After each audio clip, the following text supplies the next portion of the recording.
Well, this definitely wasn't on our 2025 bingo cards.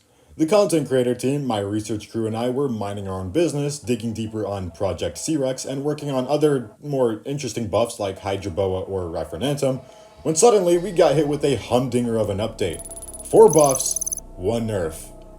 Oh boy. And, well, let's just say this wasn't exactly what we were expecting. Now, since everyone's been asking me to weigh in, here we are. This wasn't a fight I planned, much less asked for, but it's one I've been roped into anyway by the community, so thank you for that, I guess. So, we will yet again be firing up the lab and putting these hybrids on the platform and breaking down every single detail.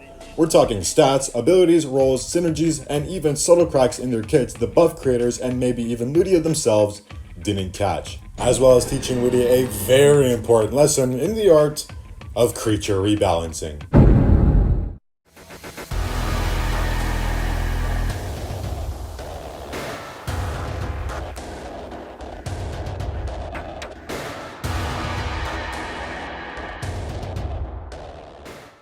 So these buffs definitely stirred the pot, some more than others. So today we're doing things a little differently. Instead of going through each buff, rating, showing matches, and later giving a review like what we did in a previous episode, we will be taking a different approach. I will be analyzing possible flaws within said buffs, lay bare critical weaknesses that would arise and work against the hybrid's favor, and when needed, showing you what a real buff should look like. So without further ado, let's bring out our first test bunny, the Geminidues. Now look, it doesn't take a genius to see that this buff was easily the weakest of the bunch. A couple of questionable resistance changes, a new on escape and swap in, that don't get it very far to begin with, and the result? It went from mid to slightly less mid. Yeah, and well, not to bore you with the stat crunching, but these are what its matchups currently look like. Now, not exactly inspiring, right? If you're going to buff something for it to be meta, make it worth the effort, dude, but I digress. If you want a proper buff, let us show you how it's done. However, before we can do that, we need to find another test rabbit, and, well, it seems our previous buff 5 put our current big 5 in the ICU, so we're bringing in someone else new. The Apex Becklolyth will be our crash test dummy for this buff. Not even officially released yet, but with the move data now public, why not use it? Just from the leak stats alone, this thing looks like a nightmare, and I mean that in the absolute worst way possible. So how do we plan on bringing it down? Simple. After running a few simulations and tests, we find that Becklolyth's biggest strengths are, well, everything. Healing, stacking damage, synergy overload, and a heavy lean towards the kill you before you react playstyle. Yay. Which means Geminidues is going to need to be reworked from the ground up to not just survive, but to actually counter it. Now, to be fair to the original creators, we'll keep the new on escape and swap in, those are serviceable. But to make this a true Apex killer, we need to go genome deep. Remember, Geminidues has Kulasuchus DNA, which means nullification shouldn't be a foreign concept. So we'll be starting there. By taking Group Disarming Rampage out, we bring in what is now called Nullifying Decelerating Rampage. Offensive, controlling, and effective. We remove the distraction component because we do not want it to be an effective counter to Dragonith. But we're not done here.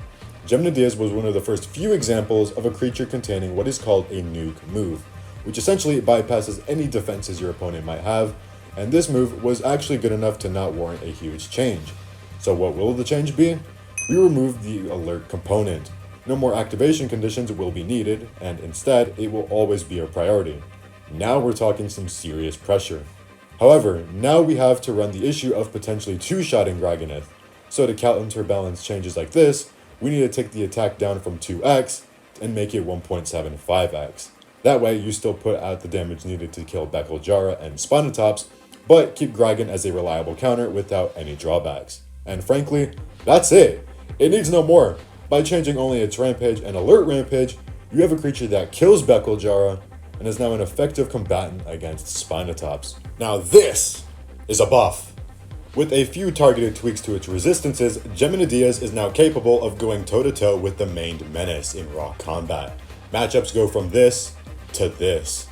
Very promising for the mighty sauropod, and for that I will be giving it a 5 out of 5 on synergy, 3.5 out of 5 on flexibility, 4 out of 5 in head-to-head, 3 out of 5 in fun, and a 0 out of 5 in the adjustment side of things. I can keep going, but everything major when it comes to this hybrid has essentially been gone through. How does it stack up against its fellow hybrids? Let's find out.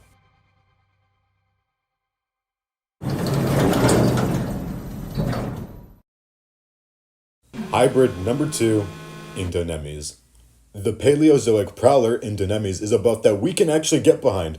Simple, effective, yet brutal, this update manages the grueling task of taking down some of the meta's nastiest opposition. Atremolystes, Spinotops, Gragonith, Mastodontosaurus, and Amplerex. That alone earns it a spot at the meta lunch table. The addition of Shielded Heavy Strike and the buff to Debilitating Rampage and Run was a clever choice, leveraging its synergy and matchup potential along with its new Affliction resistance to help the Sabred Saurian finally bring down Atremolystes. However, upon its release, players noticed something a tad bit strange, something that wasn't in the patch notes: Counter Prowl. Taking the entire community off guard, this ability at a glance was seemingly a clever choice. However, this counterattack was widely exaggerated by the community. If we actually look at Indonemys' resistances, we find it's either immune or highly resistant to nearly every debuff that would realistically affect it. The only two effects that can weaken it would be vulnerability and heal reduction. However, yet neither one of those are particularly present in the current meta, and can otherwise be cleansed by the present abilities within the kit. But wait, it can cleanse an increased crit. Surely that is good, right? Well, yes, but actually no. The problem is, this is the wrong ability for the wrong kit. The cleansing really doesn't do much as it's already highly resistant to all major debuffs, and anything else that it would need to cleanse can already be done via the abilities. As for the crit chance increase, it already has a 20% crit chance off the gate. An extra 20% doesn't dramatically change the game. Unless you're someone like Stampfeet or Goromire, you're going to be dependent on mostly inconsistent damage, unlike the previously held Bait ability, which consistently boosted damage output across the board. Especially when you consider it now has a higher distraction resistance yield, making that combo with Bait even more valuable than before. So the Indonemys buff is definitely passable, but not 100% optimal. Whether or not this was a deliberate change leveraged by its creators to balance it out more or not is up for debate. To the merit of its creators, it does indeed accomplish what it is intended to do, however. Serve as a high damage dealer and a counter to almost all of the meta, including the newly released Distortus Rex, Indonemys will definitely sit comfortably at the top of the meta food chain.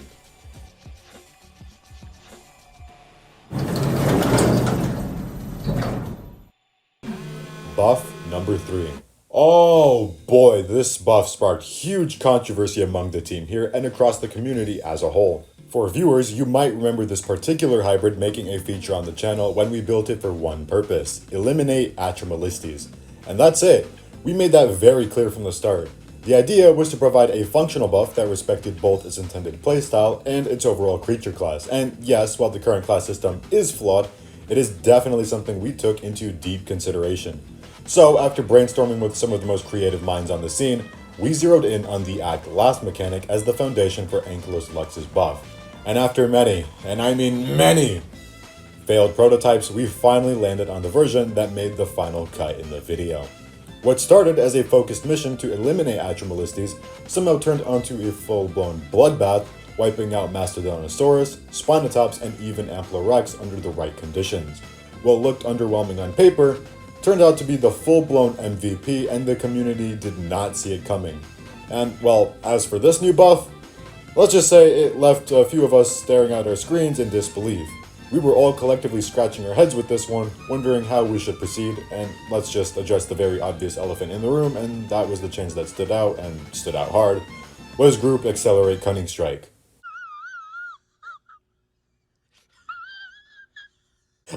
Are you kidding? On a resilient creature? Really? Yep, that was the real change. And to be honest, we still have no idea what kind of creative spiral led to that decision, but we can only speculate as to what could have happened. The biggest insult is slapping this seemingly random ass ability onto a creature of this scale. And upon even deeper inspection, none of its composition even has a move remotely similar, consisting of majority resilient class creatures, and yet here it is with a move that feels like it was ripped straight out of Gorgotrabax's playbook. And in doing that, it completely lost its identity. What once stood out as a pure resilient suddenly became this weird jack of all trades that doesn't really excel in anything. When we designed our version of Ankylos Lux, a big reason we deliberately gave it no off-brand properties outside its core class, and at most, we gave it some slight leeway into the fierce category, but that was it. It wasn't about making it flashy, it was about proving a point, that you don't need to slap a dozen trendy mechanics onto something for it to be good. You just need to understand how to optimize its identity. Take our Ardontic Gnathus for example. one of the only creatures that received no new abilities. And I mean it, we didn't give it a single new one. We just rebalanced the moves it already had on table and tuned its stats to work better in the modern meta, and it thrived. We're talking a 75% to 85% win rate in top tier environments. That's the reason why you didn't see us adding things like Revenge Cunning Rampage to Imperatusukis, or Alert Penetrating Strike to Ardontignathus. They wouldn't fit, they dilute the identity, and that's exactly what's happening here. Instead of staying true to its roots, this new version of Ankylos Lux is now trying to be everything at once, which is really screwing it over. And just when you think it couldn't get more confusing, boom, the sudden spike in stun resistance. Now, let's rewind a bit. In our original breakdown video, we very intentionally left stun resistance off the table, and there are two very deliberate reasons for that. First, because stuns were always its biggest weakness, going all the way back to its original kit, it was part of what its core balance was, a natural check that kept it from becoming way too dominant. And second, that weakness wasn't just thematic, it had a very clear purpose. It carved out a very specific niche for Graganith to act as a clean, direct, and consistent counter. And yet, for some reason, this buff seems to want to kill Graganith. It's like we're living in a meta inversion where the counter that's supposed to be countered is now countering its counter. Pretty confusing, right? That's because the change seems to ignore the delicate predator-prey relationship that keeps the ecosystem healthy. But we're not stopping there. Let's talk about the two other big changes that came bundled into this buff: Hostile Glow and Resilient Shielded Rampage and Run. Now, on paper, these buffs both look like solid upgrades. Hostile Glow especially stands out as it now comes with an alert mechanic that lets you cleanse and heal for 1 extra damage stat. But, while that buff may seem like a good ability, it introduces some serious friction with another piece of its new kit, Ferocious Counter Healing Strike, a move present on 2 other hybrids. However, it seems like its creators gave it the wrong move for the wrong job yet again. If you recall, Ankylos now has 2 alert abilities, both of which want the player to be below a specific threshold of HP to enact said mechanics. The problem? Because this counter will be healing you after every hit, there is no way you're going to reliably be pulling off those mechanics, as you'll be healing yourself out of range a good chunk of the time. This kind of conflict is what happens when a hybrid tries to be too much at once. The counter strike says stay alive, while the alert mechanics say play risky. But wait, hold up, wait a minute, something ain't right. Tiger, didn't you add this ability to Ankylos Lux too? Well, that's where we get to teach an important lesson about understanding the role you want your hybrid to play, especially if you ever decide to design one yourself. Yes, we did add FCHS to our version of Ankylos. However, the objective was simple: to kill Atremalistes on sight. Because of that, we didn't need to rely on alert mechanics to make the kit work, and while Alert Penetrating Strike is technically an alert move, even on secure, it still holds up perfectly fine. The alert component is more of a bonus, something nice to have, but not something that defines the kit. So while the healing counter strike on the current Ankylos may seem like a benefit, it is instead a major drawback. These mechanics, along with our overall vision, are what truly allowed Ankylos to shine as the MVP of our hybrid line. In contrast, the new Ankylos seems like it's trying to do everything at once, and is suffering for it. This armored identity crisis will have a difficult time to find its footing, to say the least.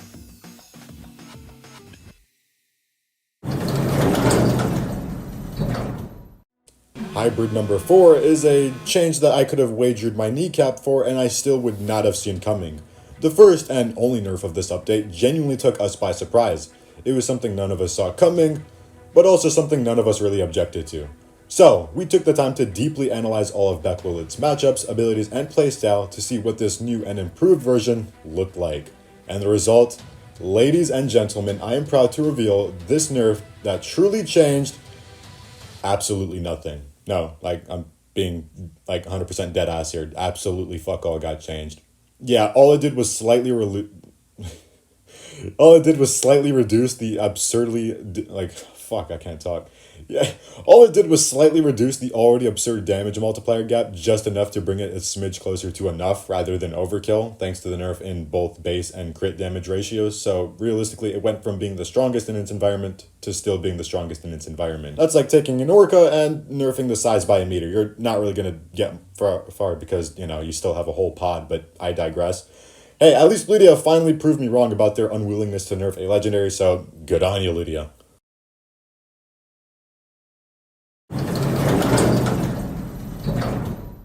The fifth and final buff of this update was one that truly stood out: Indolycan.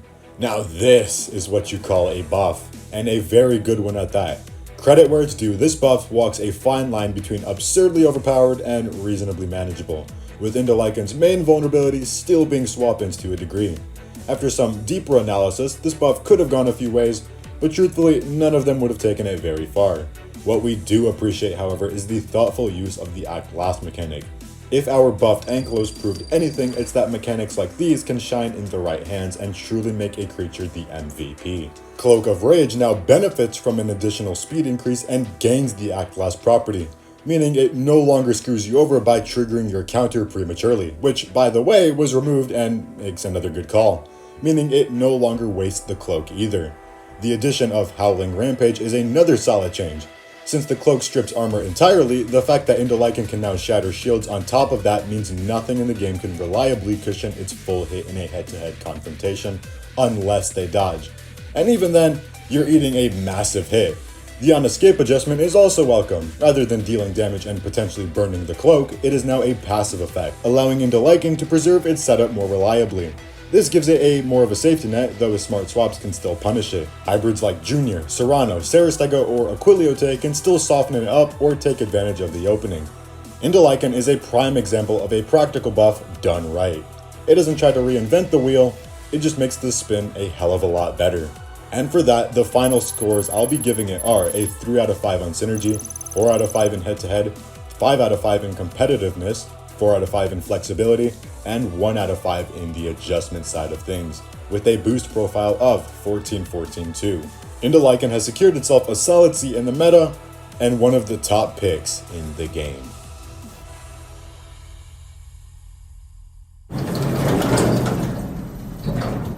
So, ladies and gentlemen, did these changes actually make a difference?